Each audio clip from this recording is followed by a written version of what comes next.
کیا اسلام عورتوں کو مسجد میں جا کر نماز پڑھنے کی اجازت دیتا ہے؟ اجازت تو یقیناً کوئی شخص بھی منسوخ نہیں کر سکتا، وہ حضور کی طرف سے اجازت تھی، لیکن یہ ہے کہ یہ حدیثیں موجود ہیں کہ عورت کی نماز اپنے گھر میں افضل ہے مسجد کی نماز سے۔ عورت کی گھر میں نماز افضل ہے، گھر کے صحن سے بہتر ہے دالان میں، دالان سے بہتر ہے کمرے میں، کمرے سے بہتر ہے اس کی کوٹھڑی میں جو سائیڈ میں کوئی ہو، اس لیے کہ عورت اسلام کے نزدیک مستور ہے، مستورات ہم کہتے ہیں، چھپا کر رکھی جانے والی چیز ہے۔ تو یہ تعلیمات تو ہے، لیکن یہ کہ کوئی پابندی، کوئی اس کی حرمت جو ہے وہ میرے نزدیک ثابت نہیں ہے۔ کہ حضرت موسیٰ علیہ السلام کا آپ کو معلوم ہے کہ کوہ طور پر اللہ تعالیٰ سے ہم کلامی کا شرف حاصل کرتے تھے، گفتگو ہو رہی ہے لیکن اللہ نظر نہیں آ رہا۔ اب اس کو اپنے اوپر طاری کیجئے کہ صاف سامنے آتے بھی نہیں، صاف چھپتے بھی نہیں۔ یہ جو صورتحال تھی کہ اگر کسی کی آپ آواز سن رہے ہیں، کلام سن رہے ہیں، سامنے نہیں آ رہا، تو آپ کے دل میں خواہش پیدا ہوگی کہ ذرا سا یہ پردہ بھی اٹھا دیا جائے، مجھے دیدار بھی حاصل ہو جائے۔ لہذا سورہ اعراف میں ہے جب کئی بار یہ شرف ہم کلامی حاصل ہوا اللہ سے، تو حضرت موسیٰ علیہ السلام نے بڑی ہمت سے کام لیا، بڑی جرت کی درخواست کر دی، رب ارنی انظر الیک، یہ جو پردہ بیچ میں حائل کیا ہوا ہے پروردگار، تو میرا شوق دیکھ، میرا اشتیاق دیکھ، تو مجھے ذرا دیدار بھی عطا ہو جائے۔ اس پر کیا بات کہی گئی؟ لن ترانی، موسیٰ تم مجھے ہرگز نہیں دیکھ سکتے، تم اس جسد ظاہری کے ساتھ، اس جسد مادی کے ساتھ، ان عنصری آنکھوں سے میرا دیدار نہیں کر سکتے۔ ولیکن انظر الی الجبل، دیکھو ہم تمہیں ایک مثال دیے دیتے ہیں، ذرا اس پہاڑ کی طرف دیکھو، ہم اپنی ایک تجلی اس پر ڈالیں گے۔ فَإِنِ اسْتَقَرَّ مَكَانَهُ فَسَوْفَ تَرَانِي، اگر وہ پہاڑ ہماری تجلی کو جھیل جائے، تحمل کر لے، تو تم بھی سوچنا کہ شاید ہمیں دیکھ سکو۔ اس کے بعد ہوا کیا؟ فَلَمَّا تَجَلَّى رَبُّهُ لِلْجَبَلِ جَعَلَهُ دَكًّا وَخَرَّ مُوسَىٰ صَعِقًا، جب اللہ تعالیٰ نے پہاڑ پر اپنی ایک تجلی ڈالی تو وہ پہاڑ جو ہے پھٹ گیا، اور موسیٰ، دیکھیے براہ راست تجلی موسیٰ پر نہیں ہے، یہ انڈائریکٹ مشاہدہ ہے تجلی ربانی کا کہ جو پہاڑ پر ہوئی ہے، اور پہاڑ کی جو کیفیت ہوئی ہے اس کے مشاہدے سے حضرت موسیٰ بے ہوش ہو کر گئے۔ فَصَعِقَ مُوسَىٰ صَرَّ مُوسَىٰ صَعِقًا، یہ ہے وہ مثال جو یہاں دی ہے قرآن کے لیے۔ او انزلنا هذا القرآن على جبل لرأيته خاشعا متصدعا من خشیۃ اللہ۔ نتیجہ کیا نکلی؟ انفر کیجئے، استدلال، استنتاج، نتیجہ یہ نکلا کہ جو تاثیر تجلی ذات ربانی کی ہے وہی تاثیر کلام ربانی کی ہے، صرف یہ ہے کہ ہمیں اس کا شعور نہیں، ہمیں اس کا ادراک نہیں۔ یہ بالکل ذات کی تجلی کی جو تاثیر تھی وہی قرآن خود بیان کر رہا ہے کہ اس کلام ربانی کی۔ اس کو بھی علامہ اقبال نے خوب کہا ہے، فاش گویم آنچ در دل مزمرست، صاف کہہ دیتا ہوں جو کچھ میرے دل میں ہے، این کتابیں نیست چیزیں دیگرست، اسے کتاب نہ سمجھ بیٹھنا قرآن کو، یہ کتاب نہیں ہے، کچھ اور ہے۔ کچھ اور کیا ہے؟ مثل حق پنہاؤ ہم پیداستو، زندہ پائندہ گویاستو، یہ تو جیسے اللہ تعالیٰ کی ذات ہے، مثل حق، ذات حق سبحانہ و تعالیٰ کی طرح یہ زندہ ہے، پائندہ ہے۔ مثل حق آئندہ گویاستو، یہ جو ہے زندہ ہے، یہ متکلم ہے، کلام نہیں ہے۔ کل صفات ربانیہ جو ہے ظاہر اور باطن، مثل حق پنہا، ظاہر و پنہا، اور حی و قیوم جیسے اللہ کی ذات ہے، وہی صفات اس کلام کی ہے۔ اور اس کے بعد وہ شعر آیا تھا جو میں پہلے سنا چکا ہوں، چوں بجاں در رفت جاں دیگر شود، جب یہ قرآن کسی انسان کے اندر سرایت کر جاتا ہے، اس کے دل پر نازل ہوتا ہے۔ دیکھیے یہ الفاظ آپ کو کہیں اور نہیں ملیں گے۔ میرے نزدیک جہاں علامہ اقبال اس دور میں قرآن کی عظمت کا سب سے بڑا ثبوت ہے، وہاں عظمت قرآنی کے سب سے زیادہ واقف اور اس کا سب سے زیادہ شعور رکھنے والے بھی علامہ اقبال۔ یہ الفاظ آپ کو کہیں نہیں مل سکیں گے کہ مثل حق پنہاؤ ہم پیداستو، زندہ و پائندہ گویاستو، چون بجاں در رفت جہاں دیگر شود، جہاں چو دیگر شد جہاں دیگر شود۔ جب یہ انسانوں کے اندر سرایت کر جاتا ہے، ان کے اندر ایک انقلاب آ جاتا ہے، اور یہ اندر کا انقلاب ہے جو ایک عالمی انقلاب کا پیش خیمہ بنتا ہے۔ آپ آرڈیننس کے ذریعے سے نمازیں پڑھوائیں گے تو پھر نماز وہی پڑھی جائے گی جو آفس ٹائم میں آئے گی، باقی اور کیوں پڑھیں گے؟ وہ تو آرڈیننس کے ذریعے سے پڑھائی جا رہی ہے۔ اس کا حشر تو وہ ہوگا جو ہمارے ہاں دیکھا جا چکا ہے۔ اور اس وقت بھی، اس زمانے میں میں نے یہ سنا ایک جگہ کہ کلاس 4 امپلائیز جو ہیں، وہ شروع میں جب آرڈیننس نافذ ہوا تھا ہمارے ہاں، تو دفتروں میں بڑا اہتمام ہوا، آفیسرز نے خاص طور پر بڑے اہتمام سے ظہر کی نماز پڑھنی شروع کی، لیکن مجھے بتایا گیا کہ کلاس 4 امپلائیز جو ہیں ہمارے، یہ ڈرائیورز ہیں، پیئنز ہیں، یہ کھڑے ہنستے رہتے ہیں، شریک نہیں ہوتے۔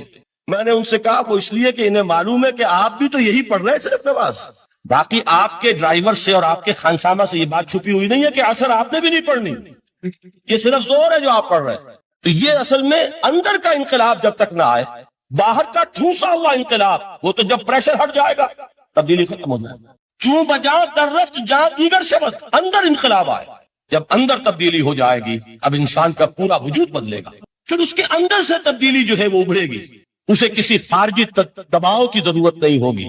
جہاں تو دیگر شد جہاں دیگر شمن، اور جب انسانی شخصیتوں کے اندر یہ انقلاب اندر سے آتا ہے تو پھر وہ عالمی انقلاب بنتا ہے، جیسے کہ محمد الرسول اللہ کا انقلاب۔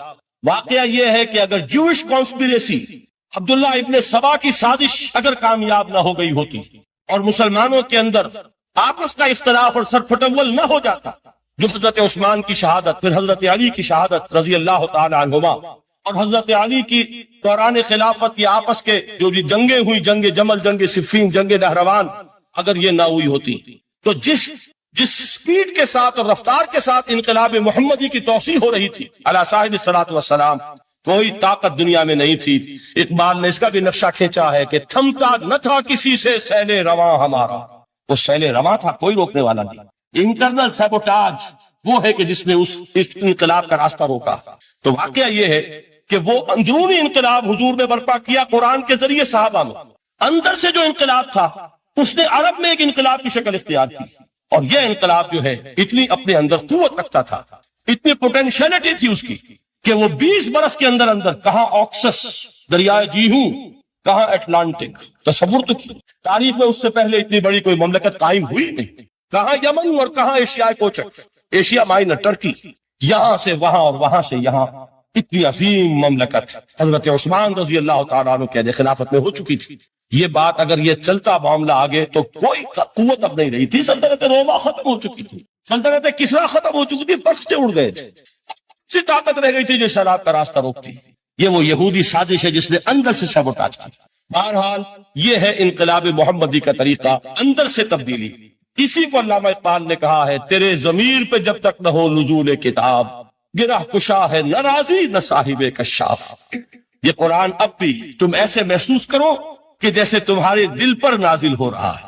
اور مجھے یاد آیا امام ابن قیم رحمت اللہ علیہ، ان کا ایک بڑا پیارا جملہ ہے، وہ کہتے ہیں قرآن کے بعض پڑھنے والے ایسے ہیں کہ جب وہ قرآن کو پڑھتے ہیں تو یوں محسوس کرتے ہیں کہ قرآن مصحف میں لکھا ہوا نہیں ہے، ان کے اپنے دل کے اوپر کندہ ہے، ان کے اوپر سے پڑھ رہے ہیں، یعنی اتنی کامل مطابقت وہ محسوس کرتے ہیں، اپنی فطرت، ہیومن نیچر اور قرآن کے اندر اتنی مطابقت ہے، اس طرح وہ ٹیلی کرتے ہیں ایک دوسرے کے ساتھ کہ محسوس ہوتا ہے کہ وہ کتاب ان صفحات میں لکھی ہوئی نہیں ہے بلکہ لوح قلب پر لکھی ہوئی ہے کہ جہاں سے وہ انسان اسے پڑھ رہا ہو۔ تو پہلی بات تو قرآن مجید کی آیت کے حوالے سے اس پہلو سے ہمارے سامنے آئی کہ جو تاثیر ہے ذات ربانی کی تجلی کی، وہی تاثیر ہے اس قرآن مجید کی، بشرطے کہ ہمارے دل جو ہیں وہ کچھ اپنے اندر اس استعداد اور صلاحیت کو پیدا کریں۔ دوسرا مقام ہے سورہ یونس کا۔ اب کسی کلام کی عظمت کا دوسرا پہلو ہو سکتا ہے اس کی افادیت کے اعتبار سے، اس سے فائدہ کیا ہوگا نوع انسانی کے لیے۔ دیکھیے 2 آیات یہ عظیم خزانے ہیں عظمت قرآن کے، سورہ یونس میں، یا ایھا الناس، اے لوگو، قد جاءتکم موعظۃ من ربکم وشفاء لما فی الصدور وہدی ورحمۃ للمؤمنین۔ 4 الفاظ نوٹ کر لیجیے، اے لوگو آ گئی ہے تمہارے پاس وہ چیز تمہارے رب کی طرف سے جو موعظہ ہے۔ موعظہ کسے کہتے ہیں؟ نصیحت۔ اس بات کو ذرا سمجھ لیجیے ترتیب کیا ہے۔ نصیحت اسے کہتے ہیں، یہ یاد دلایا ایک صاحب نے کہ سورہ رحمان کی ابتدائی آیات کا بیان تو رہ گیا، وہ رہا نہیں، میں نے پڑھا کسی اور ترتیب سے تھا، بیان کسی اور ترتیب سے کر رہا ہوں، پڑھنے میں 4، 2 اور 1، اور اب جو میں بیان کر رہا ہوں پہلے 1 آیت سورہ حشر کی جو بیان کی، اب 2 آیات ہے سورہ یونس کی۔ لوگوں تمہارے پاس آ گئی ہے تمہارے رب کی طرف سے موعظت، اور تمہارے سینوں کے اندر جو روگ ہیں ان کے لیے علاج۔ توجہ کیجئے گا، ہم نے قرآن کو کیا سمجھا ہے؟ صرف ایک مقدس کتاب، ایک حصول ثواب یا ایصال ثواب کا آلہ۔ قرآن ہے کیا؟ نمبر 1 موعظہ۔ موعظہ کسے کہتے ہیں؟ وعظ اسے کہتے ہیں وہ بات جس سے دل نرم ہو جائے، دل کے اندر گداز پیدا کرنے والی شے۔ وجہ کیا ہے؟ اعلیٰ سے اعلیٰ حکیمانہ بات کسی سے کہی جائے، دل سخت ہے، اثر نہیں ہوگا، ایک کرسٹ آ جاتا ہے انسان کے دل کے اوپر، جیسے کہ یہود کے علماء کے بارے میں فرمایا گیا ثم قست قلوبکم فہی کالحجارۃ او اشد قسوہ وان من الحجارۃ لما يتفجر منه الانہار وان منها لما يهبط من خشیۃ اللہ وان منها لما يشقق فيخرج منه الماء۔ اے لوگوں، پھر تمہارے دل سخت ہوتے چلے گئے، پھر وہ پتھروں کے مانند سخت ہو گئے، بلکہ ان سے بھی زیادہ سخت، اس لیے کہ پتھروں میں تو وہ بھی ہوتے ہیں کہ جو اللہ کے خوف سے گر جاتے ہیں، پتھروں میں وہ بھی ہوتے ہیں کہ جو اللہ کی خشیت سے پھٹ جاتے ہیں، ان میں سے پانی بہ نکلتا ہے۔ پتھر تو اس طرح کے ہیں، لیکن انسان کا دل جب سخت ہو جائے، جب پتھر بن جائے، تو کوئی شے دنیا کی اس کی سختی کا مقابلہ نہیں کر سکتی۔ پہلے اس سختی کو نرم کریں گے، جیسے زمین ہے چٹیل زمین، اس زمین کے اندر ہل چلے گا تو بارش جو ہے فائدہ دے گی، اس کو آپ زمین کو نرم کرتے ہیں تاکہ وہ بارش کو جذب کرے، ورنہ چٹیل زمین ہے سخت، وہ پانی بہ جائے گا اور وہ زمین کے اندر جذب نہیں ہوگا۔ تو پہلا لفظ استعمال کیا موعظہ، یہ قرآن واعظ ہے، نصیحت ہے، دلوں کو نرم کرتا، دلوں پر جو کرفٹ آ گیا ہے سخت اسے توڑتا، اس میں ہل چلاتا ہے۔ پھر کیا کرتا ہے؟ پھر جب یہ جذب ہوتا ہے، شفاء لما فی الصدور، جو سینے کے روگ ہیں ان کے لیے شفا۔ اب آپ غور کیجئے گا، علامہ اقبال نے انہی دو اعتبارات سے مسلمانوں کا مرثیہ کہا کہ مسلمانوں نے اس قرآن کو نہ موعظہ کے لیے استعمال کیا اور نہ تزکیہ نفس کے لیے استعمال کیا، بلکہ اس کو تو صرف بنا لیا ہے وہ جان آسانی سے نکالنے کا نسخہ یا ایصال ثواب کا آدھا۔ چنانچہ کہتے ہیں واعظ کے لیے واعظ دستاں زنو افسانہ بند، واعظ جو ہے ہمارے داستانے کہتے ہیں تو حرف او بلند، اس کے بیان میں معنی تو ہوتے ہیں بہت ہی گھٹیا نیچے کے، الفاظ کا شکو ہوتا ہے، الفاظ بہت اونچے ہوتے ہیں۔ از خطیب و دینمی گفتارے با ضعیف و شاذ و مرسل کارے، سارا باز و نصیحت جو ہو رہا ہے وہ ضعیف حدیثوں کے ذریعے سے، ضعیف روایات بخاری کی ہو، مسلم کی ہو، ترمذی کی ہو، ابن ماجہ کی ہو۔ کہاں خطیب بغدادی اور دینمی، وہ کتابیں کہ جن کی کوئی سند نہیں ہے، وہاں کی روایات کے ذریعے سے لوگوں کو تذکیر کرنے کی کوشش کر رہے ہیں۔ با ضعیف و شاذ و مرسل کارے، ضعیف روایات، شاذ روایات، مرسل روایات، جن کا سلسلہ روایت محمد رسول اللہ تک متصل نہیں ہے، اس کے ذریعے سے کر رہے ہیں۔ حالانکہ موعظہ، سب سے بڑا موعظہ یہ قرآن تھا۔ قرآن کہتا ہے خود فذکر بالقرآن من یخاف وعید، اے محمد صلی اللہ علیہ وسلم آپ اس قرآن کے ذریعے نصیحت کیجئے، یہ قرآن ہے جو دلوں کی سختی کو ختم کرے گا، گداز پیدا کرے گا۔ دوسری طرف علامہ اقبال کیا کہتے ہیں کہ جہاں تک ہمارے ہاں جو بھی تصوف کے معروف حلقے ہیں، صوفیاء حق کی بات نہیں کہہ رہا، وہاں قوالی ہو رہی ہوگی تو حال آ جائے گا۔ صوفی پشمینہ پوشے حال مست، از شراب نغمہ قوال مست، قوال سے جو کچھ مل رہا ہے، حال آ رہا ہے، مستی آ رہی ہے، کیف اور سرور حاصل ہو گیا ہے۔ صوفی پشمینہ پوشے حال مست، از شراب نغمہ قوال مست، لیکن یہ کہ اس کی محفل میں درنمی سعادت بقرآن محفلش، اس کی محفل میں قرآن کا کہیں گزر نہیں ہے۔ جبکہ محمد الرسول اللہ صلی اللہ علیہ وسلم کی بھی ایک محفل ہوتی تھی، محفل سماع۔ وہ محفل سماع کیا تھی؟ حضور صحابہ سے فرمائش کر کر کے قرآن سنتے تھے۔ حضرت عبداللہ ابن مسعود رضی اللہ تعالیٰ عنہ کی روایت موجود ہے کہ مجھے ایک مرتبہ حکم دیا حضور نے کہ قرآن سناؤ۔ میں نے عرض کیا حضور آپ کو سناؤں؟ آپ پر تو نازل ہوا ہے۔ تو حضور نے فرمایا نہیں، مجھے کسی اور سے سن کر کچھ اور لطف حاصل ہوتا ہے۔ اب امتثال امر میں حضرت عبداللہ ابن مسعود رضی اللہ تعالیٰ عنہ نے سورہ نساء پڑھنی شروع کی۔ 41ویں آیت پر پہنچے، چشم تصور سے دیکھیے کہ حضور بھی تشریف فرما ہے، صحابہ کرام کی محفل ہے، اور صحابہ کیسے بیٹھا کرتے تھے ادب کے ساتھ۔ ایک روایت میں الفاظ آئے ایسے بیٹھتے تھے ساکت و صامت ہو کر، بالکل خاموش، سکون، ساکن اور ساکت و صامت، کہ جیسے ان کے سروں پر پرندے بیٹھے۔